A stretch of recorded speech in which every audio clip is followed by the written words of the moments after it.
This from Kathy. Hi, Wendy.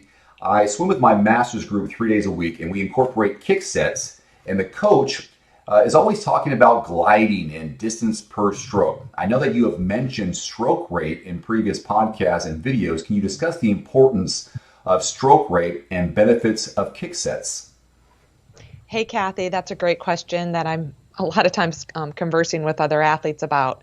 So, when it comes to swimming, swimming's a technique strength sport. You develop the technique that's appropriate for you, and then you develop the strength, which when I'm talking strength, I'm talking about, your catch and your pull, what's going on underwater to get stronger. And then over time, you increase your stroke rate without losing technique and strength, and that's how you go faster. It's the opposite of running and cycling, whereas running and cycling, you work on your rate or your faster cadence, and then you work on pushing a bigger gear on the bike while maintaining that cadence, you'll go faster. And in running, you increase your stride while maintaining your run cadence, and that'll get you faster.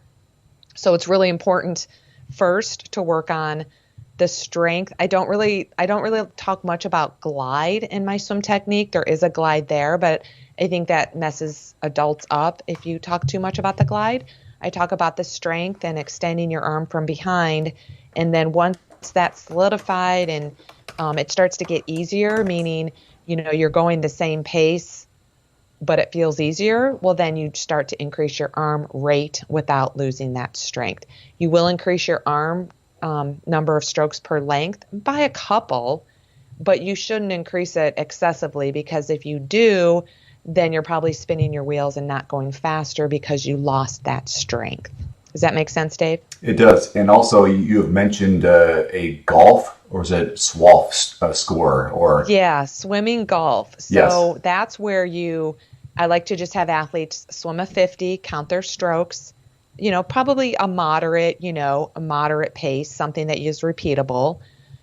You count your strokes and you add the number of strokes it took you to swim that 50 to your time. So let's say it took you 50 strokes and 50 seconds, then your score is 100.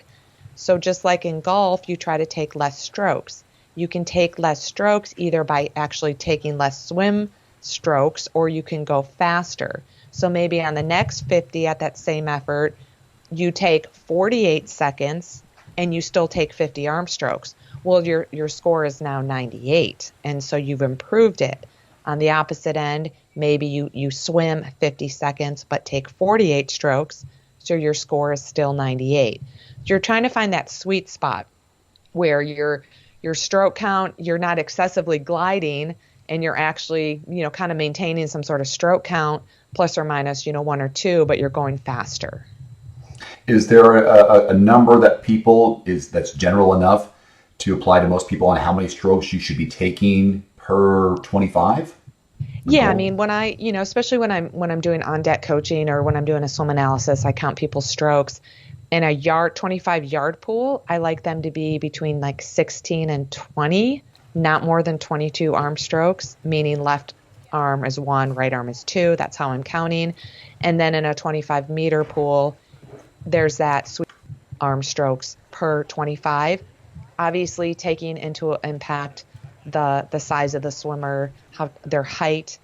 And there was an article in Triathlete magazine that I was quoting, and it's something about, I'm gonna link it to this podcast. It's about the apex, and they interviewed me talking about the apex, which is your span of your arms, all the way, left arms out and right arm straight out, and how that may impact a swimmer's stroke count per 25 meter or yards.